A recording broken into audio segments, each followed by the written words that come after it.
2025 সালের আমার প্রথম ভিডিও এবং 2025 সালের প্রথম ভিডিও কি না 2024 সালে আমার পড়া সেরা 10টা বই। বর্তমানে কিছুদিন ধরে দেখতে পাচ্ছেন চ্যানেলে নিয়মিত শর্টস আসছে এবং আজকে আসছে ভিডিও, যেটা 2025 সালের একটা প্রায় কোয়ার্টার শেষ হয়ে যাওয়ার পরে 2024 আমার পড়া বেস্ট 10টা বইয়ের ভিডিও। জানি একটু অকওয়ার্ড এবং আপনারা যারা দেখছেন ভিডিওটা তারা হয়তো আমাদের ভালোবাসেন বলেই দেখছেন এবং তার জন্য খুবই ভালো লাগছে। কিন্তু শুরু করি আজকের ভিডিও। 2024 সালের প্রথম যে বইটা আমি পড়েছিলাম সেটা আছে এই লিস্টে। সেই বইটা হলো পুতুল নাচের ইতিকথা, মানিক বন্দ্যোপাধ্যায়ের লেখা। এই বইটা সম্পর্কে আমার মনে হয় আলাদা করে কিছু বলার নেই।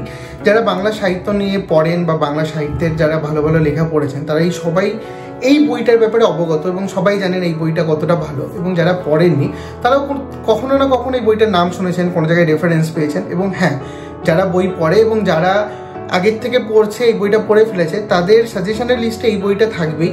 এবং এই বইটা আমি এই বছর রিভিউ করেছিলাম, সেটার লিঙ্ক ডিসক্রিপশন বক্সে দেওয়া আছে, সেখান থেকে চাইলে পুরোটা দেখে নিতে পারেন। কিন্তু সে যদি নাও দেখেন, যদি আমাকে একটু বিশ্বাস করেন, বলবো মাস্ট রিড একটা বই। এবং অবশ্যই এই বইটা পড়ে দেখুন, এই বইটা পড়ার পর বুঝতে পারবেন কত সুন্দর একটা বই। এবং যদি না পড়ে থাকেন তাহলে কি মিস করছেন। যখন বইটা পড়েছিলাম 2024 সালের প্রথমে, তখন মনে হয়েছিল 2024 সালে যে আমি শুরু করলাম একটা দারুণ শুরু হলো। হ্যাঁ, এবং বছর শেষে এসেও বুঝতে পেরেছিলাম দারুণ একটা বই, অসাধারণ একটা বই। আমার তো খুবই ভালো লেগেছিল। তো পড়ে ফেলুন এই বইটা, এর বেশি কিছু না, এই বইটা জাস্ট পড়ে ফেলুন। সেকেন্ড যে বইটা আছে সেটা হলো চাণক্য সিরিজের 2 নম্বর বই ষড়শাস্ত্র, অভি গাঙ্গুলির লেখা। যারা এইটা সম্পর্কে জানেন না তাদের ছোট্ট করে একটু বলে রাখি। অভিজ্ঞান গাঙ্গুলি কৌটিল্য বা চাণক্যকে নিয়ে একটা ডিটেকটিভ সিরিজ লিখছেন, যেটা হচ্ছে ষড়শাস্ত্র, হত্যাশাস্ত্র। এগুলো ষড়শাস্ত্র হচ্ছে সেকেন্ড পার্ট, হত্যাশাস্ত্রের 2 নম্বর। হত্যাশাস্ত্রের রিভিউ চ্যানেলে আছে, সেটার লিঙ্ক দিয়ে রাখবো। আনফর্চুনেটলি এটা রিভিউ চ্যানেলে নেই, কিন্তু একটু শুনে রাখুন। ওই বইটায় কিছু কিছু মিসিং লিঙ্ক আছে, সেইটাই এখানে তুলে ধরার চেষ্টা করা হয়েছে। এবং ওই বইটা এরকম জায়গায় শেষ যেখানে পড়ে আপনার মনে হবে যে এরপরে কী হলো। এবং দারুণ বই, দুটো দারুণ। এখানে রয়েছে গল্প এবং উপন্যাসিকা, আগেরটাতেও ছিল, এখানেও রয়েছে।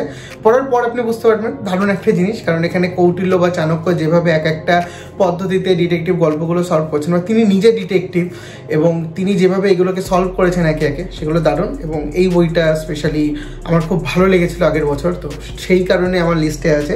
দেখতে পাচ্ছেন এখানে 2 নম্বর সিরিজ লেখা এবং প্রচ্ছদটাও বেশ দারুণ এবং গ্লসি ব্যাপার স্যাপার, বেশ ভালো লাগে। এরপরে যে বইটা আছে সেটা হলো এই বইটা, হাসিতে রক্তের দাগ, প্রবোধ সিংহের লেখা।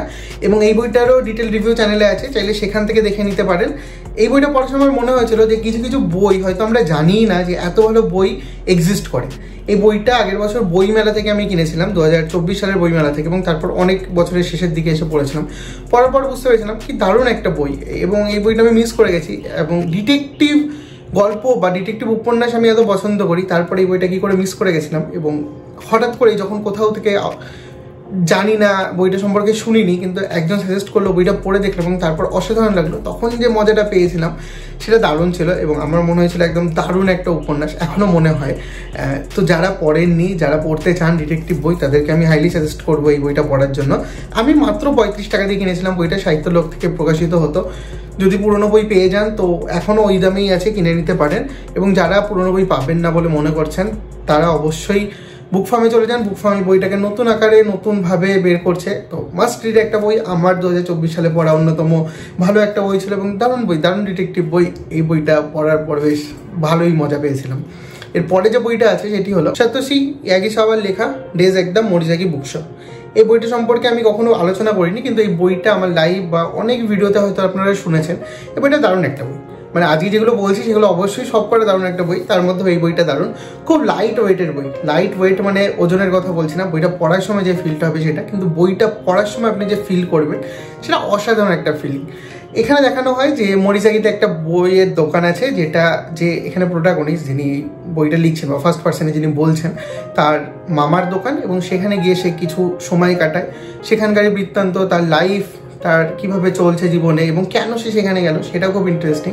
তার বয়ফ্রেন্ড একদিন হঠাৎ করে তাকে বলে যে আমার বিয়ে ঠিক হচ্ছে, এবং তার তখন মনে হয় যে যদি আমার সাথে হতো তাহলে তো বলতো আমাদের বিয়ে ঠিক হচ্ছে বা আমরা বিয়ে করতে চলেছি, বয়ফ্রেন্ড কেন এরকম বললো। তারপরে সে জানতে পারে তাদেরই অফিসের আরেকজন কলিগের সাথে তার বয়ফ্রেন্ডের অনেক দিনের সম্পর্ক ছিল এবং সে ছিল কিছুটা স্ট্যান্ড বাই বা তাকে চিট করা হয়েছে। এবং তারপর তার মন ভেঙে যায় এবং সে সেখান থেকে, সেই অফিস থেকে রিজাইন করে এবং তারপর চলে যায় তার মামার দোকানে। সেখানে গিয়ে থাকে এবং বুকশপটা চালায়, একটা সেকেন্ড হ্যান্ড বুকশপ। এবং সেখানেই যে ঘটনাগুলো হয়েছে সেটাই এই বইতে তুলে ধরা হয়েছে। দারুণ একটা বই, পড়ার সময় তো দারুণ ফিল করেছি আমি।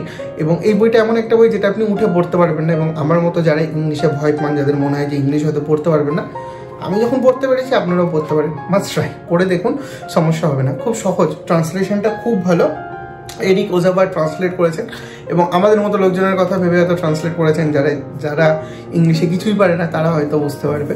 এবং আমার খুব ভালো লেগেছে এই বইটা। এবং এই বইটা দেখুন, দারুণ, এই প্রচ্ছদটাও দারুণ, খুব সুন্দর প্রচ্ছদটা। এটা বইয়ের দোকান, এখানে একটা বাইসাইকেল, এখানে একটা বিড়াল বসে আছে এবং তারপরে দোকান। দারুণ, এই বইটা হাতে নিয়ে দেখুন, দারুণ বই। এবং পড়ে দেখুন, হাতে নেওয়া মানে আমি শুধু হাতে নিয়ে দেখার কথা বলছিলাম, পড়ুন।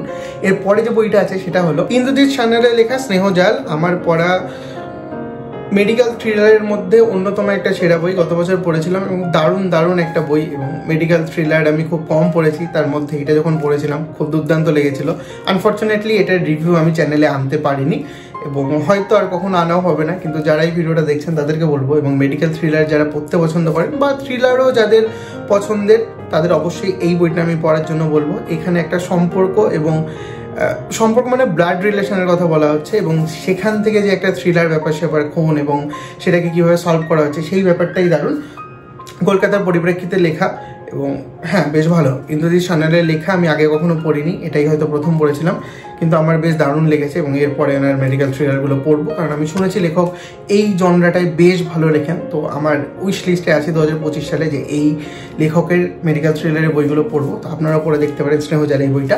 পরে যে বইটা আছে সেটা হলো হিথ রবিনসনের লেখা হারানো দিনের গল্প, কৌশিক মজুমদারের অনুবাদ করা একটা বই। এই বইটা আমি বুক ফার্মে গিয়ে একদম প্রথম সইয়ালা বই কালেক্ট করেছিলাম, এবং বইটা খুললে আপনি বুঝতে পারবেন দারুণ একটা বই। মানে ছোটদের গল্প কখনোই ছোটদের জন্য লেখা হয় না, এই লাইনটা এই বইটা পড়ার পর আমি বুঝতে পেরেছিলাম। ছোট দিনের গল্প বা ছোটবেলার গল্পগুলো যেগুলো হারিয়ে গেছে, সেই গল্পগুলো এখানে এত সুন্দর করে তুলে ধরা হয়েছে এবং তার অনুবাদটাও এত সুন্দর। পড়ার সময় আপনার এত সুন্দর ফিলিং হবে যে এই বইটা এই লিস্টের বাইরে আমি কোনোভাবেই রাখতে পারিনি। এবং বইটা যেভাবে তৈরি করা হয়েছে, বুক ফার্ম এখানে যেভাবে কাজ করেছে এই বইটার পেছনে, প্রচ্ছদ থেকে শুরু করে ভেতরের ইলাস্ট্রেশন এবং পেজ কোয়ালিটি, লেখা, সমস্ত কিছু এত সুন্দর যে দারুণ। পড়ার সময় আপনার একটা অনুভূতিটাই আলাদা হবে। কিছু বই পড়ার সময় আপনি একটা আলাদা অনুভূতি ফিল করতে পারবেন। এই বইটা সেরকম একটা বই। ওভারঅল দারুণ একটা প্যাকেজ। লেখনী তো আমি বাদই দিলাম, গল্পগুলো বাদ দিলেও বইটা যখন হাতে নেবেন বা পড়বেন তখন আপনি বুঝতে পারবেন কত সুন্দর একটা বই। হ্যাঁ, এই বইটা ডিটেল রিভিউ চ্যানেলে আছে, ডিসক্রিপশন বক্সে লিঙ্ক দেওয়া থাকবে, সেখান থেকে দেখে নিতে পারেন। সেখানে আরও বিশদে বলা আছে। কিন্তু যারা এরকম বই পড়তে পছন্দ করেন বা এরকম বই যারা পড়তে চাইছেন, কখনোই ছোটদের বই ভাববেন না, এটা বড়দেরই বই। এবং বইটা পড়ার পর বুঝতে পারবেন খুব সুন্দর, বইটা খুব ভালো। তো এটাও পড়ে দেখতে পারেন। এরপরে যে বইটা আছে সেটা হলো কিছুটা বিতর্কিত বই, কিন্তু খুব বিখ্যাত একটা বই, জর্জ অরওয়েলের লেখা অ্যানিমাল ফার্ম। এই বইটারও ডিটেলস রিভিউ চ্যানেল আছে, সেখান থেকেও দেখে নিতে পারেন। কিন্তু যারা সেটা না দেখবেন তাদেরকেও বলবো এই বইটা পড়ে দেখুন। আপনি কমিউনিস্ট বা কমিউনিস্ট না সেটা ম্যাটার করবে না, জাস্ট একটা ভালো সাহিত্য পড়তে হলে এই বইটা পড়ে দেখতে পারেন। এবং এখানে তুলে ধরা হয়েছে কিছু সত্যি কথা, যেগুলো হয়তো অনেকে মানতে চাইবে না, তাদের ভাবধারার সাথে মিল হবে না, বা আমার ভাবধারার সাথেও যদি মিল না হয় সেটা কোনো ব্যাপার না। কিন্তু বইটা দারুণ, তার একটাই কারণ এখানে দেখানো হচ্ছে যেভাবে ক্ষমতা অর্জন করা হয় এবং ক্ষমতা অর্জনের পর যে কাজগুলো করা হয়, দুটোর মধ্যে হয়তো মিল নেই। এবং বর্তমানেও আমরা যদি দেখি, বর্তমান রাজনৈতিক যে কোনো পরিস্থিতিতে, যে কোনো জায়গায়, যে কোনো দলকে ক্ষমতা গ্রহণের আগে অবধি প্রত্যেকটা দলের গতিবিধি বা তাদের আচরণ, এবং ক্ষমতা দখলের পর অর্থাৎ শাসন কার্য চালানোর সময় তাদের গতিবিধি বা আচরণ সম্পূর্ণ আলাদা। এবং এটা হয়তো প্রাচীন যুগের ইতিহাস, এবং সেটাকেই খুব ব্যঙ্গাত্মক উপায়ে লেখা হয়েছে একটা বই, অ্যানিমাল ফার্ম, যেখানে একটা পশুর খামার থাকে ইংল্যান্ডে, এবং তারা তাদের মনিবকে হাঁটিয়ে দিয়ে সেখানে নিজেরাই নিজেদের উপর কর্তৃত্ব ফলায়। মানে তারা অ্যাকচুয়ালি স্বাধীন হয়, কিন্তু তারপরে কি হয় সেটাই জানার জন্য এই বইটা পড়তে হবে। তো কমিউনিজম যে সাথে জড়িত সেটা এই প্রচ্ছদ দেখেই বোঝা যায়। এবং বইটা খুব বিখ্যাত একটা বই, সাথে কিছুটা কুখ্যাত হওয়ার জন্য কিছু দেশে ব্যান, কিন্তু আমাদের দেশে ব্যান নেই। তো অবশ্যই পড়ে ফেলুন বইটা, খুব সুন্দর একটা বই। পড়লে আমার মনে হয় না যে কখনোই আপনি রিগ্রেট ফিল করবেন যে কেন পড়লাম। হ্যাঁ, চিন্তাধারা লেফটিস্ট রাইট কোন চিন্তাধারার আপনি সেটা সরিয়ে রাখুন, সরিয়ে রেখে একটা সাহিত্য হিসেবে পড়ুন এবং রিলেট করার চেষ্টা করুন। আমার মনে হয় আপনি রিলেট করতে পারবেন। খুব সুন্দর একটা বই, জর্জ অরওয়েলের লেখা অ্যানিমাল ফার্ম। এরপরে যে বইটা আছে সেটি হলো এই বছর আমার পড়া অন্যতম সেরা বই। 10টা তো বলছি, তার মধ্যেও যদি সেরা বলতে হয় তাহলে অন্যতম সেরা হচ্ছে অলিক মানুষ, সৈয়দ মুস্তাফা সিরাজের লেখা এই বইটা। এই বইটার ডিটেল রিভিউ চ্যানেলে রয়েছে, আমি করেছিলাম, এবং এই বইটা আমার খুবই ভালো লেগেছিল। এবং এই বইটা সম্পর্কে আমি আলাদা করে কিছু বলতে পারবো না, যে সেই নামটা দেখুন, অলিক মানুষ। কে অলিক মানুষ এবং কেন অলিক মানুষ, এই প্রশ্ন যদি আপনাকে খুঁজতে হয় এই উপন্যাসটা পড়তে হবে। এবং এই উপন্যাসটা এমন একটা উপন্যাস যেটা আপনি বাসে, ট্রামে, ট্রেনে বা কাজ করতে করতে পড়তে পারবেন না।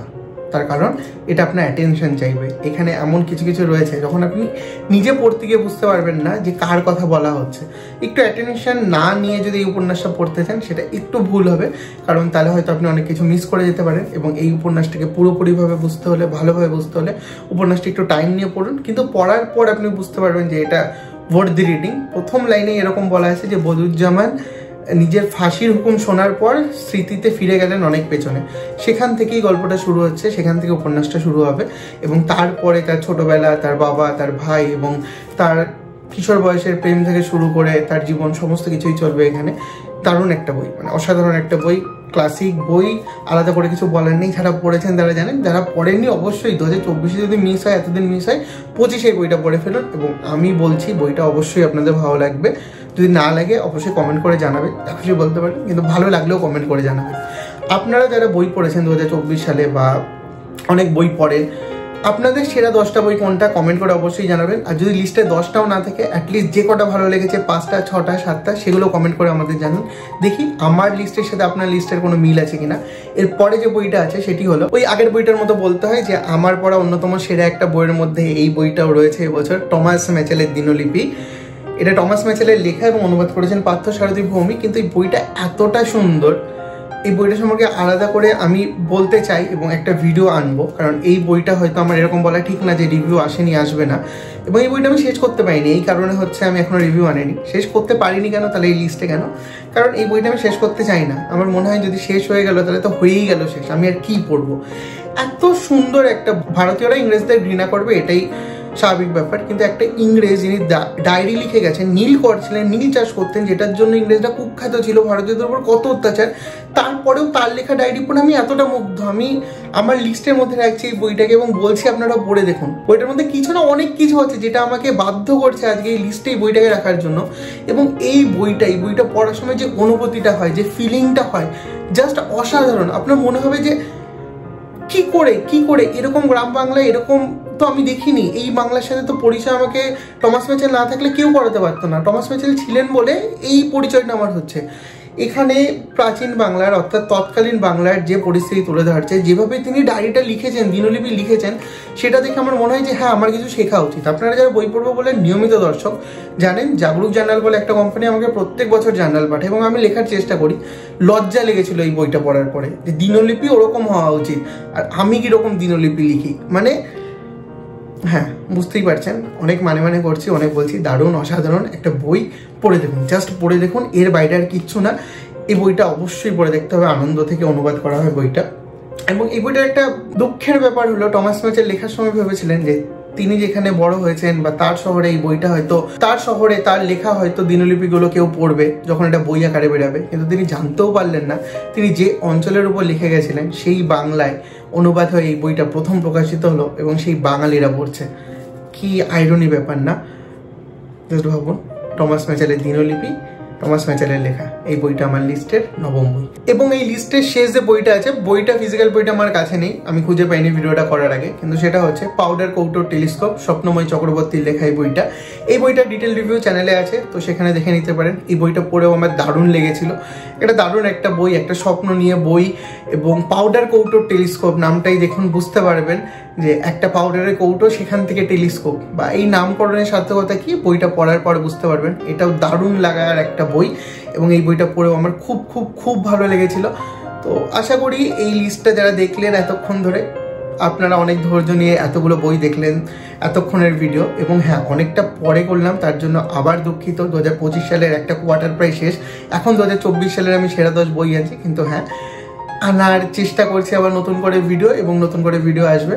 এবং আমাদের সাপোর্ট করতে হলে কি করবেন, যদি আপনারা চ্যানেল সাবস্ক্রাইব না করে থাকেন, সাবস্ক্রাইব করে দিতে পারেন, ভিডিওটাকে লাইক করে দিতে পারেন। এবং হ্যাঁ, আপনার পড়া সেরা 10 বই গত বছরের কমেন্ট করে জানান। 10 না হোক, 3, 4, 5 যেই সংখ্যাই হোক সেটাই কমেন্ট করে জানান।